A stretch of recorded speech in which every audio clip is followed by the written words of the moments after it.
आप लोग इस समय आए हुए हैं स्टडी करने के लिए। तो शिक्षा शास्त्र की स्टडी करोगे। और इस बार शिक्षा शास्त्र आपके लिए बहुत कुछ चैलेंजिंग लाया है, जिससे आपका पर्सनालिटी में डेवलपमेंट होगा। ठीक है। तो अब पर्सनालिटी में कैसे डेवलपमेंट होगा, सेमेस्टर 5 में ये आपको एक्सप्लेन करेंगे हम अभी। ठीक है। तो आप लोग रेडी हो? Good luck. यस। तो मोस्ट वेलकम स्टूडेंट्स। और हम अब शुरू करने जा रहे हैं शिक्षा शास्त्र के बारे में। आज आप देख रहे हैं कि शैक्षिक आकलन आपके सेमेस्टर 5 में है। ठीक है। इस शैक्षिक आकलन के बारे में जो आप देखेंगे शिक्षा शास्त्र के सेमेस्टर 5 के बच्चों के लिए है ये। और आप देखेंगे यूनिट 6 है। यूनिट 6 पर मैंने फोकस करने की कोशिश की है। और आज मैं आपको बताऊंगा, देखिए बहुत जरूरी है आपकी पर्सनालिटी के संबंध में। आपकी पर्सनालिटी का डेवलपमेंट होना बहुत जरूरी है। पर्सनालिटी का डेवलपमेंट के लिए क्या होता है पर्सनालिटी, इसको समझना होगा कि पहले क्या होता था कि यहाँ पे ये पर्सनालिटी शब्द जो है अंग्रेजी भाषा का शब्द जो है उसे पर्सनालिटी कह रहे हैं। हिंदी में हम लोग व्यक्तित्व कहते हैं। तो किसी भी व्यक्ति को हम लोग देखते हैं तो क्या करते हैं, व्यक्तित्व के आधार पे उसके फेस को, उसके बॉडी के लैंग्वेज को सबको देखा और एक अंदाजा लगाया कि सबसे पहले इंटरव्यू एक तरीके से आपकी पर्सनालिटी यानी कि व्यक्तित्व को देख के ही आधा से ज़्यादा पूरा हो जाता है। आधा तो इंटरव्यू ऐसे हो जाता है कि उन्होंने आपको देखा और देखे में ही उन्होंने बहुत सारी बातों का अंदाजा लगा लिया कि ये हमारी जॉब के लायक है या नहीं है। पहले चीज़ मान लीजिए पुलिस की भर्ती निकली, इंटरव्यू के लिए बुला रहे हैं। तो इंटरव्यू के लिए बुला रहे हैं तो उस वक्त वो आपको ये देख लेंगे कि आपकी चाल कैसी है। आपकी हाइट है, उन्होंने आपका हाइट हिसाब से आके, हो सकता है आपकी चाल टेढ़े मेढ़े तरीके से आ रहे हो, ऐसे अलग तरीके को, तो वो इंटरव्यू में आपके अंदर अगर सिंसियरिटी नहीं है, आपकी चाल एक पुलिस फौज के व्यक्ति की तरह नहीं चल रहा है सही ढंग से, लापरवाह हो, तो वो इंटरव्यू में वो आपका स्टाइल देखकर ही समझ जाएंगे कि आप गड़बड़ कर रहे हैं, आप इस लायक नहीं हैं। तो बहुत सारी चीज़ें पहले से ही फिर माइंड मेकअप हो जाता है। यहाँ व्यक्तित्व की मैं बात करता हूँ। व्यक्तित्व को अंग्रेजी में पर्सनालिटी कहते हैं। पर्सनालिटी शब्द जो है अंग्रेजी के हिसाब से पर्यायवाची, लेकिन लैटिन भाषा में इसको कहा गया पर्सोना, पर्सोना। अब पर्सोना का मतलब क्या हुआ, नकाब। लोग चेहरे पे भी नकाब लगा लेते हैं, गाना भी चलता है, नकाब लगा लेते हैं वो चेहरे पे। और देखिए चेहरा दिखता है, लेकिन पहले क्या होता था, अभिनय करते थे, एक्टिंग करते थे, वो लोग नकाब लगा करके एक्टिंग करते थे, तो मुखौटा लगा लेते थे। वो चीज़ के बारे में बता रहे हैं। लेकिन बात में है क्या कि क्या आप किसी के चेहरे को देख के बहुत सारी बातें आप जांच सकते हो, जांच भी सकते हो, बहुत सारी बातें नहीं भी जांच पाओगे। आप खूब खुश हैं, मेरे मन में क्या चल रहा है आपको क्या पता है ना। तो मेरे मन में क्या चल रहा है, तो बहुत सारी बातें जो मन के अंदर की वो नहीं आप जान सकते। तो लेकिन मन के अंदर बहुत सारी चीज़ें हैं, मन का विश्लेषण जब हम करेंगे, उसका है शारीरिक विश्लेषण करेंगे, तब हम उसके किसी के व्यक्ति के बारे में समझ सकते हैं। तो ये कह रहे हैं कि एक आए शिक्षा शास्त्री वैलेंटाइन डे बनाते हो 14 फरवरी को।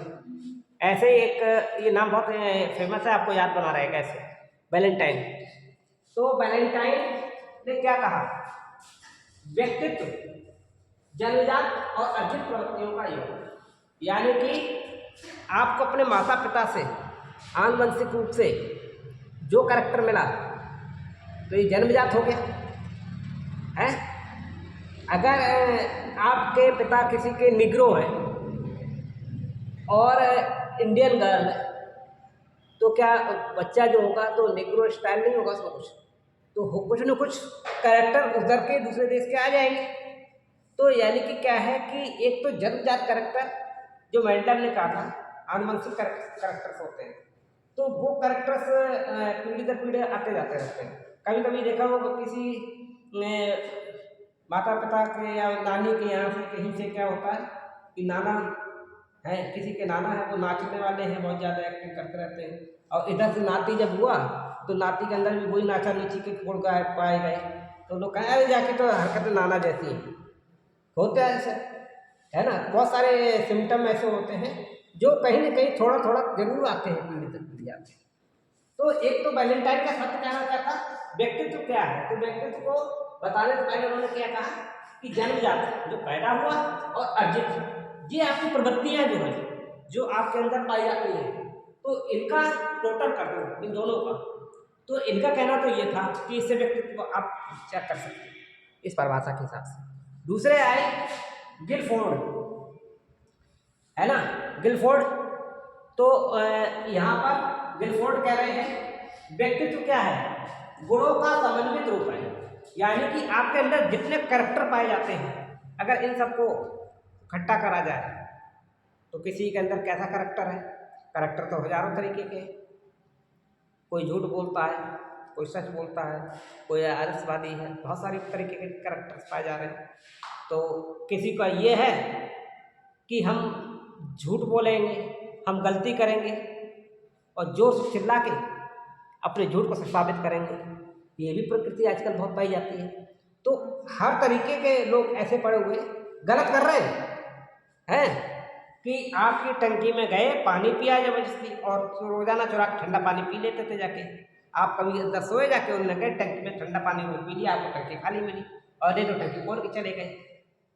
आप अगले दिन आए, बोले हमारी टंकी कैसे, फिर दूसरे दिन तीसरे किसी दिन तो आपको दिमाग फटके का कैमरा लगा दिया सब कुछ, और फिर आपने देख रात भर जगते रहे, आपने देख लिया, ये आए सवेरे उठे भाई क्या कर रहे हो, ये तुमने किया, हमने कब किया, हमने कब किया, हमारे पीछे पड़े रहते, जे है चिल्लाना शुरू कर देते। ये भी एक प्रवृत्ति है कि जबरदस्ती अपने झूठ को साबित करना, फिर बीमार होने की एक्टिंग करो, चक्कर खाने की एक्टिंग करो कि हमारे ऊपर इल्जाम लगा दिया, हाय भैया मर गए, हम तो ये कर दिए। फिर आखिर में होता क्या है, ऐसे लोग जब आप उनको वीडियो दिखाओगे कि ये देखो रात का वीडियो, तुम यही करते हो कि तो आपका तो कोई काम ही नहीं है, वीडियो बनाते रहो, कहीं से भी कुछ भी कर लो जाके कहीं, मतलब उन्होंने मानना नहीं, कुछ प्रवृत्ति ऐसी भी होती है। तो विभिन्न तरीके की प्रवृत्तियां हैं। तो गिलफोर्ड का कहना क्या था, जितने भी गुण पाए जाते हैं इनका अगर सबका समन्वित रूप अगर देखोगे तो ये भी बहुत अच्छी डेफिनेशन है। मैंने बहुत छोटी सी डेफिनेशन दी कि एक तो वैलेंटाइन की दी थी और दूसरी मैंने गिलफोर्ड की दी थी, लेकिन इन सब में जो देखी गई है तो आलपोर्ट की बहुत बढ़िया मानी गई है। आलपोर्ट का कहना यह था 1937 में कि व्यक्ति के भीतर उन मनोशारीरिक गुणों का गत्यात्मक संगठन है, यानी कि अभी मैंने क्या कहा था, मन का और शारीरिक रूप से इन दोनों का गतिशील एक ऐसा उनके बीच में तत्व ऐसे हैं, उनका आपस में ऐसा मूवमेंट होता है आपस में, ये संवेग कहते हैं, यानी कि आपके अंदर कुछ जैसे ज्ञान शक्ति है, आपकी आदतें हैं।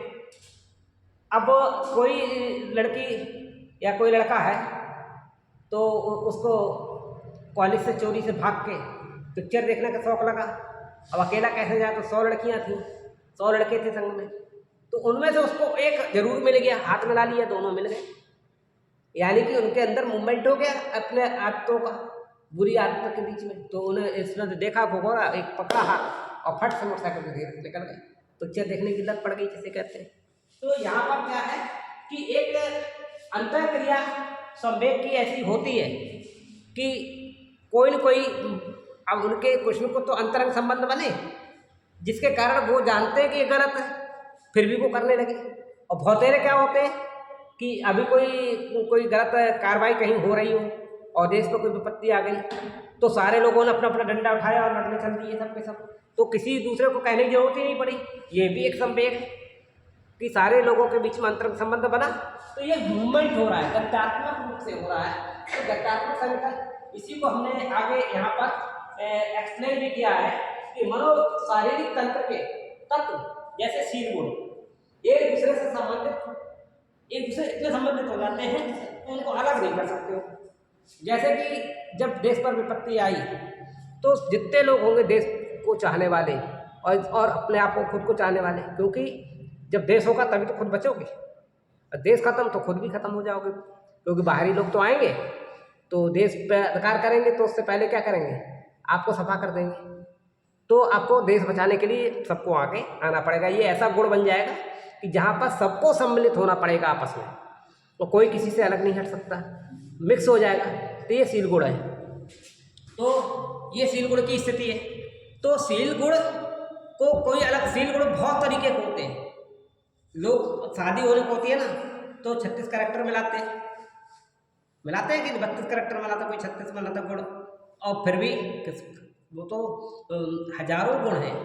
लेकिन फिर उनको इन्होंने आलपोर्ट ने क्या किया कि सेटिंग कर दी और थोड़े से गुणों को ही सेट किया कि जो प्रमुख रूप से सामने रहते हैं। तो हम लोग अपनी आदतों के अनुसार अपने गुणों को ऊपर नीचे कर सकते हैं। जो हमारी प्रवृत्तियां हैं, अगर हम अपनी प्रवृत्तियों को कंट्रोल करना सीख जाएं, तो हम लोग क्या कर सकते हैं कि हमें जो समाज, अब जैसे देश के लिए सबसे ज़्यादा जरूरी क्या है, देशभक्ति। ये एक शील गुण है देशभक्ति का। तो आपको अंदर वो देशभक्ति का शील गुण होना चाहिए। अब जिनके अंदर देशभक्ति का शील गुण होगा हैं, वो अपने देश के प्राइम मिनिस्टर को भी चाहेंगे और वो अपने देश के जनसंख्या को भी चाहेंगे। जिनके अंदर देशभक्ति का गुण होगा, ये कभी नहीं कहेगा कि हमारे देश की सेना खराब है, हमारी सेना के में ऐसा हो रहा। जब लड़ाई चल रही हो उस वक्त देशभक्ति को सबसे इम्पोर्टेंट होता है। वो सब कोई ये नहीं कह सकता देश का नागरिक, क्या नहीं कहेगा कि हमारे देश की सेना कमजोर है, हमारे देश की सेना को चीन वालों ने मार बाहर दिया, कोई ऐसी बात नहीं करेगा। ये कहेगा कि भले हमारे देश के लोगों ने हमारे सेना को मार डाला। तो क्या हुआ, एक तरीके से एक देशभक्ति का मतलब ये होता है जज्बा आता है, और ये ऐसा शील गुण है जिससे हम दूसरे लोगों के अंदर भी वो शील गुण का ऐसा समझ हो जाता है जो एक दूसरे से अलग नहीं हो सकता, और इससे क्या होता है कि शक्ति प्राप्त होती है।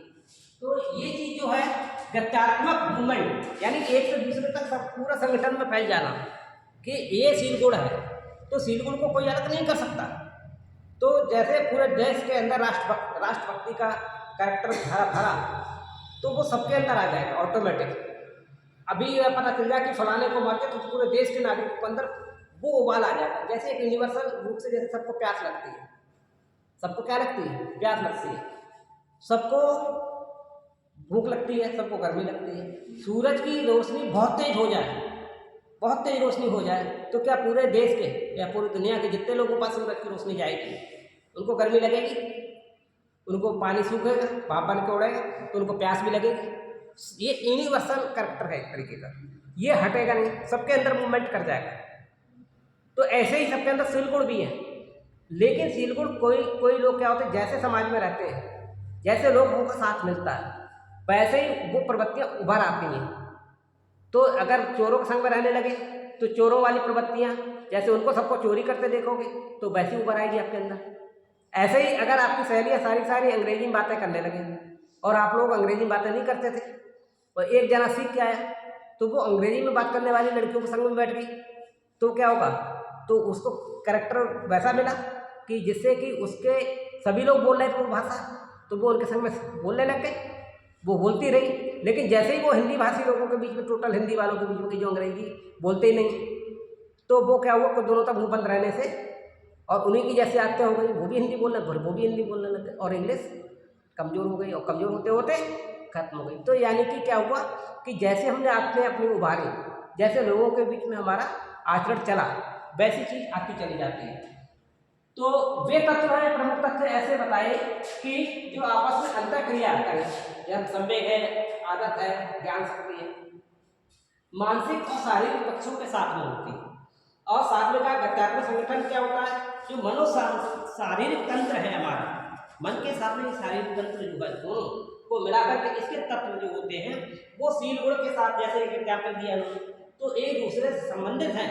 इनको हम अलग अलग नहीं कर सकते, क्योंकि अगर किसी के अंदर शील गुणों का एक जखीरा भर गया, अगर कोई बेईमान है बहुत बड़ा, तो उस बहुत बड़ा बेईमान है, तो वो क्या करेगा, सबसे ज्यादा बेईमानी करने की कोशिश करेगा। क्या वो अपने संग में ईमानदार रखेगा? व्यक्ति को अपने संग में ईमानदार लोगों को बनाएगा? नहीं बनाएगा। वो क्या सोचेगा, मुझे ऐसा बेईमान और मिल जाए, है तो वो बेईमान कहाँ मिलेगा उसे? देखा कोई चोरी करते दिख गया, अरे भाई रुक जा, मैं भी तेरे संग हो जाए, तो थोड़ी बेईमानी हमारी कर देगा ना, चोरी छोड़, वो चोरी छोड़ कर बेईमानी में आ जाएगा है। लूट में आ जाए, बोले यार चोरी से क्या फायदा, लूट में तो बहुत आसान मिले, चोरी खेल जब तो क्या हुआ उसने वहाँ पे, तो वो ऐसे लोगों की टीम एक अलग तरीके से मूवमेंट कर जाएगी, तो वो ऐसे लोगों के सामने टीम, तो उनके गुण जो हैं वो अंदर भी आते हैं, प्रवृत्तियां वो उभरने लगे, क्योंकि उनके अंदर वैसे भी चोरी का था और ऐसे ही इनके पास भी बेईमानी का था, तो ये इनके आपस में बहुत जल्दी मैचिंग करेंगे। लेकिन कोई कट्टर ईमानदार मिल जाए और उससे कॉल करके भाई चलो हमारे साथ बेईमानी कर दो है, और चोरी को पकड़ता हो पुलिस वाला, उससे कहो भाई चोरी इनको चोरों को पकड़ना छोड़ो हमारे साथ बेईमानी कर दो, वो ईमानदार होगा तो वो उस बात को आएगा। तो वहां पे कैरेक्टर ये भी देखना पड़ेगा कि कौन सा कैरेक्टर किसको सपोर्ट कर रहा है, और ये बेईमानों का कैरेक्टर अगर होता है तो वो दूसरे तरीके से, तो आपको भी वैसा ही अपना व्यक्तित्व बना सकते हो जैसा चाहो। आलसी लोगों की टीम में जुड़ गए तो आलस आ जाएगा, लफंगे में लग गए लफंगे, पढ़ने वालों की मिल गई तो फिर पढ़ने वालों को मिल गए, तो ये आपको समझना है, ठीक है। तो यही चीज उन्होंने कहा। अब आलपोर्ट ने क्या कहा, आलपोर्ट कह रहे हैं कि 1961 में 5 शब्द थे, स्वयं के पर्यावरण के साथ अद्वितीय समायोजन। इनका कहना है स्वयं का पर्यावरण होता है, इससे उनकी परिभाषा में था दे रखा था पहले उन्होंने कि अद्वितीय समायोजन होता है, तो इस शब्द को उन्होंने हटा दिया और इनमें से एक शब्द आ गया और इस जगह जोड़ दिया चरित्रगत व्यवहार। तो यह मैं अभी बात एक्सप्लेन कर रहा था चरित्र की बात, कि जैसा चरित्र बनाओगे, अब सवेरे 5 बजे उठने का आदत है और अपना ये चरित्र बना लिया, हम तो सवेरे 5 बजे उठेंगे और घर में झाड़ू वगैरह लगाएंगे और फ्रेश हो जाएंगे, इतनी देर में हमारी कसरत हो जाएगी, घर के काम करोगे तो कसरत हो जाएगी शरीर।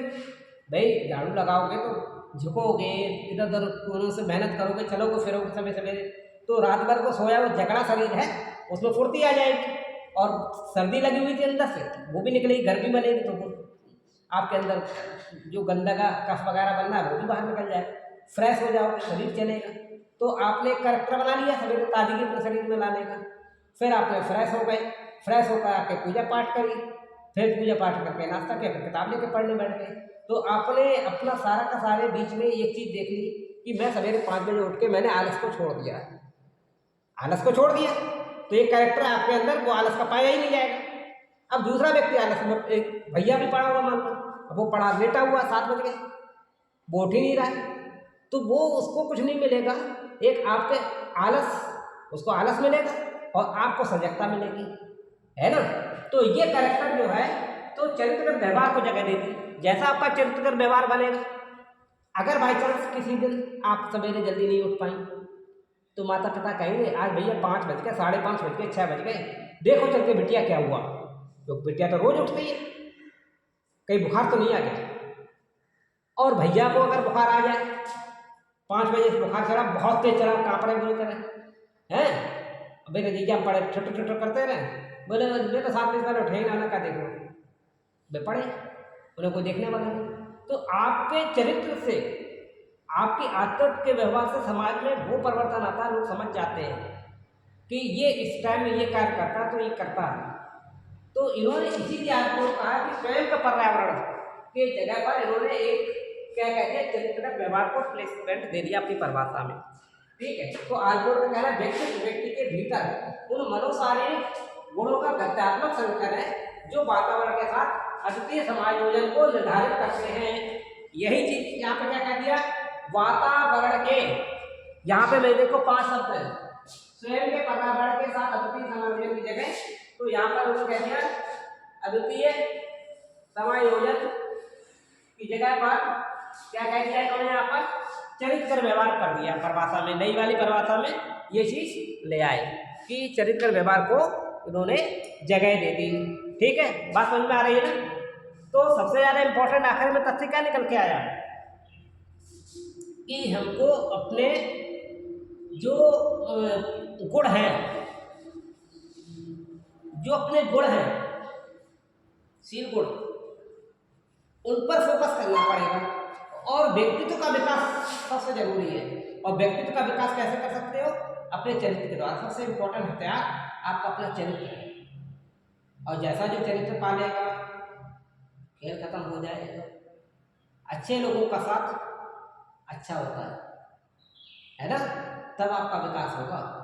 और कोई आपको आलसी मिल जाए, आपको चोर मिल जाए, गलत रास्ते पर चलने वाला मिल जाए, तो हमेशा गलत ही सलाह तो देगा। समझ लो, मौन इशारा समझ जाओ। तो जिंदगी में कामयाब तभी हो सकते हो, सफलता तभी प्राप्त कर सकते हो, और जो रास्ता बिगड़ने का है फिर उससे सवाल कोई नहीं है ना। तो हमेशा ऐसे लोगों का क्या करो, आप छोड़ दो।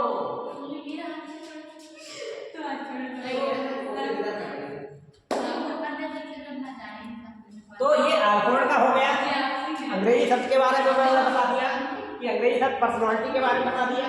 तो ये दोनों डेफिनेशन प्लस अल्फोर्ड की डेफिनेशन, ये तीनों याद करना, पेपर में ये मिलेगा आपको, बहुत इंपॉर्टेंट है ये। ठीक है, तो ये मैंने आपको बता दिया है। So good luck.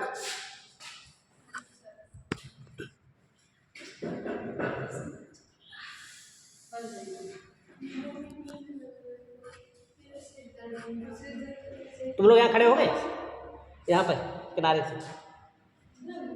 अरे पढ़ाई का वीडियो